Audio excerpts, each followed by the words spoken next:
ശ്രീജിത്ത്, അതോടൊപ്പം തന്നെ ഈ ശബരിമല തീർത്ഥാടകർ സഞ്ചരിച്ച ബസ്സുമായിട്ടാണ് ഇത് കൂട്ടിയിടിച്ചിരിക്കുന്നത് ഈ വാഹനം. ആ ബസ്സിലുണ്ടായിരുന്ന ആർക്കെങ്കിലും പരുക്കേറ്റിട്ടുണ്ടോ? ഇതുമായി ബന്ധപ്പെട്ട എന്തെങ്കിലും വിവരങ്ങളുണ്ടോ?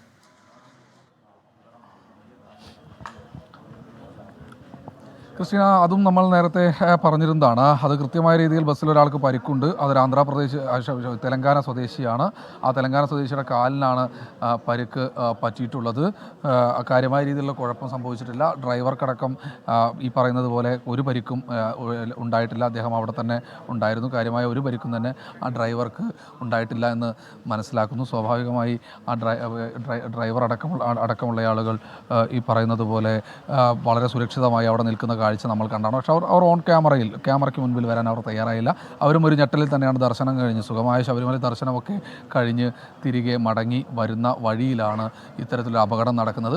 അവർ പറയുന്നത്, ഓഫ് ദ റെക്കോർഡായി പറയുന്നത്, വാഹനം വന്ന് ഇടിക്കുകയായിരുന്നു, കാർ വന്ന് ഇടിച്ച് കയറുകയായിരുന്നു, കാർ അമിതവേഗതയിലായിരുന്നു എന്നൊരു കാര്യമാണ് അവർ പറയുന്നത്. അതൊക്കെ ഇനി അന്വേഷണത്തിലൂടെ മാത്രം പുറത്തു വരട്ടെ.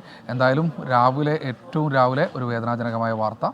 ഇനി ഇങ്ങനെ ഒരു വാർത്ത റിപ്പോർട്ട് ചെയ്യരുതെന്ന് കരുതി ഓരോ പകലും എഴുന്നേൽക്കുമ്പോൾ അത്തരത്തിലുള്ള അപകടങ്ങളുടെ വാർത്ത തന്നെ നിത്യവും റിപ്പോർട്ട് ചെയ്യേണ്ടി വരുന്നു. ഇന്ന് 4 മരണമാണ്. ഈ അപകടം നടന്ന സ്ഥലത്ത് പോലീസിന്റെ ഒരു പ്രാഥമികമായ പരിശോധനയൊക്കെ ഉണ്ടാകുമല്ലോ. ആ പരിശോധനയ്ക്ക് ശേഷം വാഹനങ്ങൾ എവിടെ നിന്ന് മാറ്റിയിട്ടുണ്ടോ? ഈ അപകട സ്ഥലത്ത് ഏതെങ്കിലും തരത്തിലുള്ള ഗതാഗത തടസ്സം ആ സമയത്തുണ്ടായിരുന്നു? അപ്പോൾ വാഹനങ്ങൾ മാറ്റി ആ പ്രദേശം എങ്ങനെയാണിപ്പോൾ വൃത്തിയാക്കിക്കൊണ്ടൊക്കെ ഇരിക്കുന്ന ഒരു കാഴ്ചയാണോ നമ്മൾ കാണുന്നത്?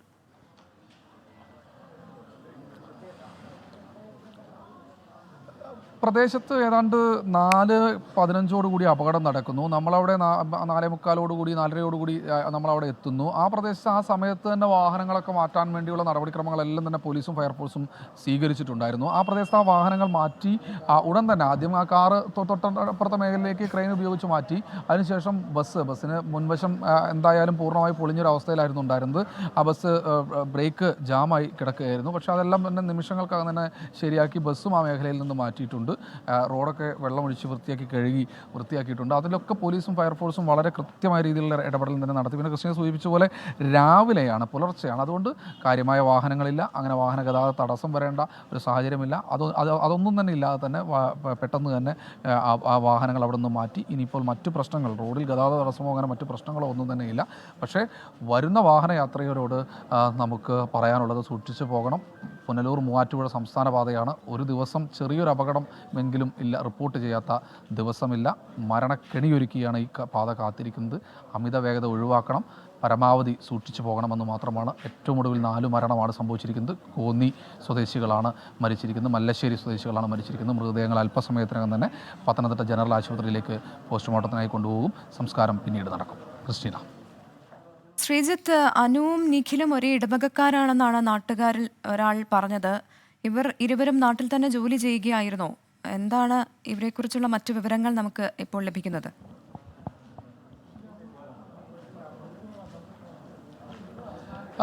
അനു കാനഡയിലാണ്, ടൊറൻറ്റോയിലാണ് ജോലി ചെയ്യുന്നത്. വിവാഹത്തിനായി ഇങ്ങോട്ട് വന്നതാണ് എന്നാണ് ഏറ്റവും ഒടുവിൽ നാട്ടുകാരും ബന്ധുക്കളുമൊക്കെ പറയുന്നത്. വിവാഹം കഴിഞ്ഞതിന് ശേഷം അനുവല്ല, നിഖിലാണ് കാനഡയിൽ ജോലി ചെയ്യുന്നത്. നിഖിൽ കാനഡയിൽ ജോലി ചെയ്യുന്നു, ടൊറൻറ്റോയിൽ ജോലി ചെയ്യുന്നു.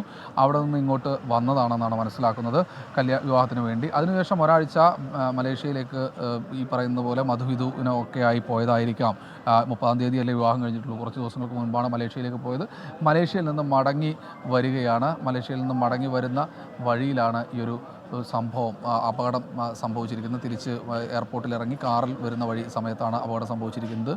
എന്തായാലും ഈ ടൊറൻറ്റോയിലേക്ക്, കാനഡയിലേക്ക് അടുത്ത് തന്നെ പോകാനിരിക്കുകയായിരുന്നു എന്ന് മനസ്സിലാക്കുന്നു. കൂടുതൽ പോലീസിനെ കാത്തിരിക്കുകയാണ്. കൂടുതൽ പോലീസ് അല്പസമയത്തിനകം തന്നെ എത്തിച്ചേരുമെന്ന് അറിയിച്ചിട്ടുണ്ട്. അതിനുശേഷം മൃതദേഹങ്ങൾ ഇവിടെ നിന്ന് മാറ്റും. എന്തായാലും പോലീസ് അല്പസമയത്തിനകം തന്നെ അവർ ആ പ്രദേശത്ത് റോഡ് ക്ലിയർ ചെയ്തുകൊണ്ടിരിക്കുകയായിരിക്കാം. ഒരുപക്ഷെ ഇങ്ങോട്ട് എത്തിച്ചേരും. ഒരേ ഇടവകക്കാരാണ്.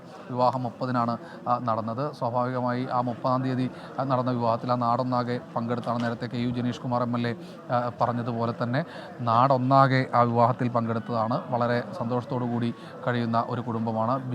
ബിജു എന്ന അനുവിൻ്റെ പിതാവ് നാട്ടിൽ വലിയ തോതിൽ ആളുകളോടൊക്കെ നല്ല രീതിയിൽ ഇടപെട്ടിരുന്ന ആളാണെന്ന് അല്പസമയം മുൻപ് ഒരു ആംബുലൻസ് സർവീസ് നടത്തിയിരുന്ന ആ ഒരു ചേട്ടൻ നമ്മളോട് വന്ന് പറഞ്ഞത് കണ്ടു. ഒരാളെ വഴിയിൽ നിന്ന് ഇത്തരത്തിൽ അപകടം സംഭവിച്ച ഒരാളെ വാഹനത്തിൽ കയറ്റി കൊണ്ടുപോയതൊരു 4 ദിവസം മുൻപാണ്. അപ്പോൾ എന്തിനാണ് അങ്ങനെ കയറ്റി കൊണ്ടുപോകുമെന്ന് ചോദിച്ചാൽ നമ്മളെയെങ്കിലും ആരെങ്കിലും ഒക്കെ ഇടിച്ചിട്ടാൽ അവരെ അതെങ്കിലും നോക്കാൻ, അവരെങ്കിലും കയറ്റി കൊണ്ടുപോകാൻ ആരെങ്കിലും ഒക്കെ ഉണ്ടാകുമെന്നാണ് മനസ്സിലാക്കുന്നത്. സ്വാഭാവികമായി വലിയ തോതിലുള്ള വേദനയോടുകൂടി വിഷമത്തോടുകൂടി ആളുകൾ ഈ മേഖലയിൽ ഇരിക്കുന്ന ഒരു കാഴ്ച, ബന്ധുക്കളെല്ലാവരും വേദനയോടുകൂടി ഈ മേഖലയിൽ ഇരിക്കുന്ന ഒരു കാഴ്ച, ഉള്ളുലയ്ക്കുന്ന കാഴ്ച. എന്തായാലും അല്പസമയത്തിനകം തന്നെ മൃതദേഹങ്ങൾ ഇവിടെ നിന്ന് മാറ്റും. പത്തനംതിട്ട ജനറൽ ആശുപത്രിയിലേക്ക് ഇൻക്വസ്റ്റ് നടപടിക്രമങ്ങളടക്കം പൂർത്തീകരിച്ചുകൊണ്ട്, പോസ്റ്റ്മോർട്ടം നടപടിക്രമങ്ങളടക്കം പൂർത്തീകരിച്ചുകൊണ്ട് മൃതദേഹങ്ങൾ ഇന്നൊരു പക്ഷേ പഞ്ചായത്ത് പ്രസിഡന്റ്, പ്രമാടം പഞ്ചായത്ത് പ്രസിഡന്റ് നമ്മോടൊപ്പം ചേരുന്നുണ്ട്. ഏറ്റവും ഒടുവിൽ ഒരു 4 പേർ നിങ്ങളുടെ പഞ്ചായത്തിലാണ് സംഭവിച്ചിരിക്കുന്നത്. എന്താണ് ഈ ഒരു ഘട്ടത്തിൽ ആ കുടുംബത്തെ അറിയുന്നത് തന്നെ? അറിയുന്ന കുടുംബമാണ്. നമ്മുടെ മല്ലശ്ശേരി മുക്കിന് തന്നെയാണ് അവരുടെ വീട്. വളരെ ദാരുണമായിട്ടുള്ളൊരു സംഭവമാണ് വന്നിരിക്കുന്നത്. വാർത്തയാണ് രാവിലെ തന്നെ. പാതയിലൂടെയുള്ള ഒരു അമിത വേഗത, റോഡിൻ്റെ അശാസ്ത്രീയമായ നിർമ്മാണം, സൈൻ ബോർഡ് ഇല്ലാത്ത ഒരുപാട് കാര്യങ്ങൾ ചൂണ്ടിക്കാണിക്കുന്നുണ്ട് ആളുകൾ. ഇതൊക്കെ ഒരു ശാസ്ത്രീയമായൊരു പഠനം ആവശ്യമല്ലേ?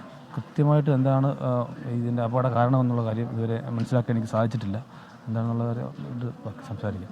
ഈ മൃതദേഹങ്ങൾ ഇപ്പോൾ എങ്ങനെയാണ് കൊണ്ടുപോകാനുള്ള നടപടിക്രമങ്ങളിലേക്ക് കൊണ്ടുപോകാനുള്ള നടപടിക്രമങ്ങളിൽ കിടക്കുകയാണ്. പോലീസ് വരും.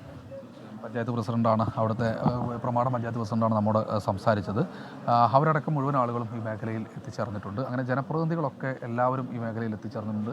പക്ഷെ അതുകൊണ്ടൊന്നുമല്ല, ജനപ്രതിനിധികളൊക്കെ അവരവരുടെ ചുമതലകൾ നിർവഹിക്കുന്നു, നാട്ടുകാർ അവരുടെ ഒപ്പം ചേർന്ന് നിൽക്കുന്നു. പക്ഷെ അതൊന്നുമല്ല, അവർക്ക് നഷ്ടപ്പെട്ടത് ഒരു വലിയ കുടുംബങ്ങളുടെ അത്താണികളെയാണ്, അല്ലെങ്കിൽ കുടുംബങ്ങളുടെ എല്ലാമായ ആളുകളെയാണ്. അതിന് പകരം നൽകാൻ ഈ ഒരു ഘട്ടത്തിൽ മറ്റൊന്നും നമ്മുടെ പക്കലില്ല. അവരോടൊപ്പം ചേർന്ന് നിൽക്കുക, അല്ലെങ്കിൽ അവർക്ക് ഇന്ന് ഈ നഷ്ടം സംഭവിച്ചിരിക്കുന്നത് രണ്ട് കുടുംബങ്ങളിലെ 4 പേർ, അതും ജീവിതം തുടങ്ങാനിരിക്കുന്ന 2 പേർ.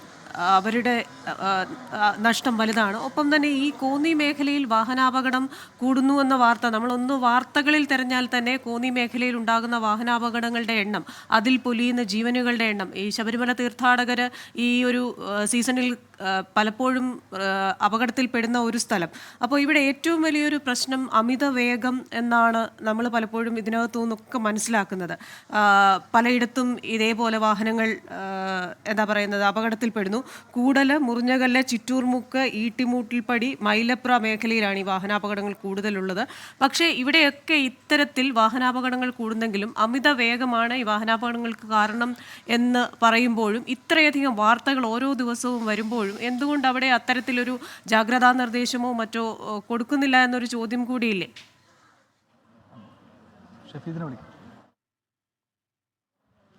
ജാഗ്രതാ നിർദ്ദേശത്തിന് അപ്പുറത്തേക്ക് അതിൽ വേറെ ചില കാര്യങ്ങളുണ്ട് ക്രിസ്റ്റീന. കാരണം ഈ റോഡ് നിർമ്മാണത്തിൻ്റെ വളവുകൾ നികത്തിയില്ല എന്ന് പറയുമ്പോൾ പോലും ആ പ്രദേശത്ത് സ്വാഭാവികമായി ആ സമയത്ത് ഭൂമി ഏറ്റെടുക്കലുമായി ബന്ധപ്പെട്ട തർക്കങ്ങളുണ്ടായിരുന്നു, പ്രശ്നങ്ങളുണ്ടായിരുന്നു.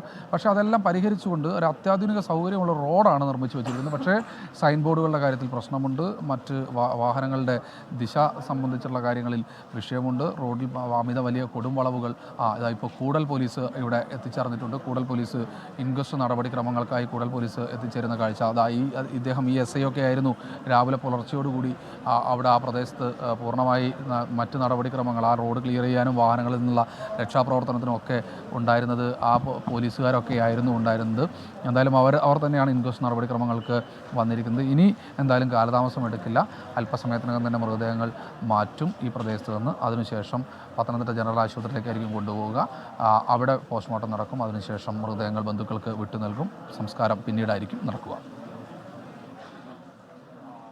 പത്തനംതിട്ടയിൽ നിന്ന് വിശദാംശങ്ങൾ നൽകിക്കൊണ്ടിരുന്നത് ശ്രീജിത്ത് ശ്രീകുമാരനാണ്. പത്തനംതിട്ട കോന്നിയിലാണ് രാവിലെ ഉണ്ടായ വാഹനാപകടത്തിൽ, പുലർച്ചെ 4:45 വാഹനാപകടത്തിൽ 4 പേർ മരിക്കാനിടയായത്. 2 കുടുംബത്തിലെയാണ് 4 അംഗങ്ങൾ. അതിൽ 2 പേർ നവദമ്പതികളാണ്. നവംബർ 30 മാത്രം വിവാഹിതരായ നിഖിലും അനുവും ഒപ്പം തന്നെ അവരുടെ പിതാക്കന്മാരുമാണ് ഈ ഒരു അപകടത്തിൽ മരിച്ചതിൽ അനുവിൻ്റെ മൃതദേഹം മുത്തൂറ്റ് ആശുപത്രിയിലാണ്. ഏറ്റവും പുതിയ വിവരമനുസരിച്ച് ഇവരുടെ ബന്ധുക്കൾ താലൂക്ക് ആശുപത്രിയിൽ എത്തിയിട്ടുണ്ട്. കൂടൽ പോലീസ് സ്റ്റേഷനിൽ നിന്നുള്ള ഉദ്യോഗസ്ഥർ ഇൻക്വസ്റ്റിനായി അവിടെ എത്തിയിട്ടുണ്ട്. ആ ഇൻക്വസ്റ്റ് നടപടികൾക്ക് ശേഷം എത്രയും വേഗം തന്നെ ഈ മൃതദേഹങ്ങൾ ബന്ധുക്കൾക്ക് വിട്ടുകൊടുക്കുകയും, ഒരേ ഇടവകപ്പള്ളിയിൽ തന്നെയുള്ളവരാണ് ഇവർ 2 പേരും, അതുകൊണ്ട് 2 കുടുംബങ്ങളും. അതുകൊണ്ട് തന്നെ ആ ഇടവക വികാരി വിദേശത്തായതിനാൽ അദ്ദേഹം തിരികെ എത്തിയതിനു ശേഷം ഉടൻ തന്നെ സംസ്കാര ചടങ്ങുകൾ നടത്തും എന്നുള്ള വിവരമാണ് ഏറ്റവും പുതിയതായി നമുക്ക് ലഭിക്കുന്നത്. ശ്രീജിത്ത് ശ്രീകുമാരൻ തുടരുകയാണ്. ശ്രീജിത്ത്, നമുക്ക് കൂടുതൽ വിവരങ്ങൾ ഈ അപകടവുമായി ബന്ധപ്പെട്ട് ഇനിയുള്ള നടപടിക്രമങ്ങളുമായി ബന്ധപ്പെട്ടൊക്കെ തരാൻ കഴിയുന്ന ആരെങ്കിലുമൊക്കെയായി സംസാരിക്കാനായിട്ടുണ്ടോ? നമ്മുടെ പ്രാദേശിക ലേഖകനും അവിടെയുണ്ടല്ലോ, അദ്ദേഹത്തിനും എന്തെങ്കിലും പുതിയ വിവരം തരാൻ സാധിക്കുന്നുണ്ടോ?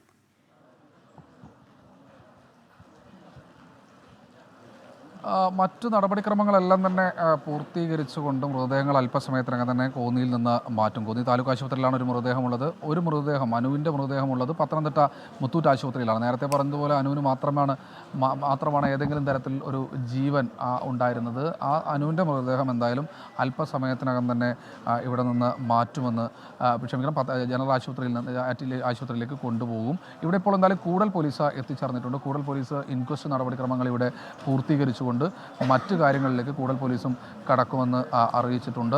അവർ ഇവിടെ നിന്ന് മൃതദേഹങ്ങൾ അല്പസമയത്തിനകം തന്നെ മാറ്റും. നമ്മുടെ പ്രാദേശിക പ്രതിനിധി അനു വിളവള്ളൂർ നമ്മോടൊപ്പം വീണ്ടും ചേരുന്നുണ്ട്. ചില കൂടുതൽ വിവരങ്ങൾ അദ്ദേഹം അല്പസമയത്തിനകം തന്നെ ലഭ്യമാക്കുമെന്നാണ് മനസ്സിലാക്കുന്നത്. അല്പസമയത്തിനകം തന്നെ അദ്ദേഹം കൂടുതൽ വിവരങ്ങൾ നമുക്ക് ലഭ്യമാക്കി തരും. എന്തായാലും അപകടത്തിൻ്റെ CCTV ദൃശ്യങ്ങളടക്കം ലഭിക്കാനുള്ള സാധ്യത വളരെ കുറവാണ്. അതിൽ പ്രധാനപ്പെട്ട കാരണം ഈ അപകടം നടന്ന ഈ ഒരു സ്ഥലത്ത് CCTVകളില്ല. പക്ഷേ അതിനു മുൻപ് വാഹനങ്ങൾ അമിത വേഗതയിലായിരുന്നോ ഇല്ലയോ എന്ന കാര്യത്തെക്കുറിച്ചൊക്കെ അപ്പോൾ ഒരു പരിശോധന നമുക്ക് നടത്തേണ്ടിയിരിക്കുന്നു. അത് പോലീസും അതിൻ്റെ ഭാഗമായിട്ട് സ്വാഭാവികമായൊരു പരിശോധന പോലീസിൻ്റെ ഭാഗത്തു നിന്നും നടക്കുന്നുണ്ട്. എന്തായാലും പോലീസിനെ സംബന്ധിച്ചിടത്തോളം അവർക്ക് ഈ ഒരു ഘട്ടത്തിൽ ആ പ്രദേശത്തെ റോഡെല്ലാം ക്ലിയർ ചെയ്ത് അവർ ഇവിടേക്ക് കൂടുതൽ പോലീസ് എത്തിച്ചേർന്നിട്ടുണ്ട്. കൂടുതൽ പോലീസിനെ വേണമെങ്കിൽ ഇങ്ങോട്ട് കൊണ്ടുവരാമെന്ന് അറിയിച്ചിട്ടുണ്ട്. എന്തായാലും മൃതദേഹങ്ങളുടെ പോസ്റ്റ്മോർട്ടം നടപടിക്രമങ്ങൾ ഇന്ന് തന്നെ പൂർത്തീകരിച്ച് ബന്ധുക്കൾക്ക് എന്തായാലും മൃതദേഹം ഇന്ന് വിട്ടുകൊടുക്കും. പക്ഷേ മറ്റു നടപടിക്രമങ്ങൾ, സംസ്കാരമടക്കമുള്ള നടപടിക്രമങ്ങൾ അടുത്ത ദിവസമേ ഉണ്ടാകൂ എന്നാണ് റോബിൻ പീറ്റർ അല്പസമയം മുൻപ്, കോൺഗ്രസ് നേതാവാണ്. ഒരു ഇടവകയിലുള്ള ആളുകളാണ് ഈ കുടുംബാംഗങ്ങൾ പൂർണ്ണമായി. അപ്പോൾ പിന്നെ സ്വാഭാവികമായി ആ മേഖലയിൽ കോന്നിയിൽ നിന്ന് ഒരു വാഹനാപകടം കൂടി ഇന്ന് പുലർച്ചെ റിപ്പോർട്ട് ചെയ്യപ്പെട്ടിരിക്കുന്നു. 2 കുടുംബങ്ങളിലെ 4 പേർക്കാണ് ഈ അപകടത്തിൽ ജീവൻ നഷ്ടപ്പെട്ടത്. വിശദാംശങ്ങൾ നൽകിക്കൊണ്ടിരുന്നത് ശ്രീജിത്ത് ശ്രീകുമാരൻ.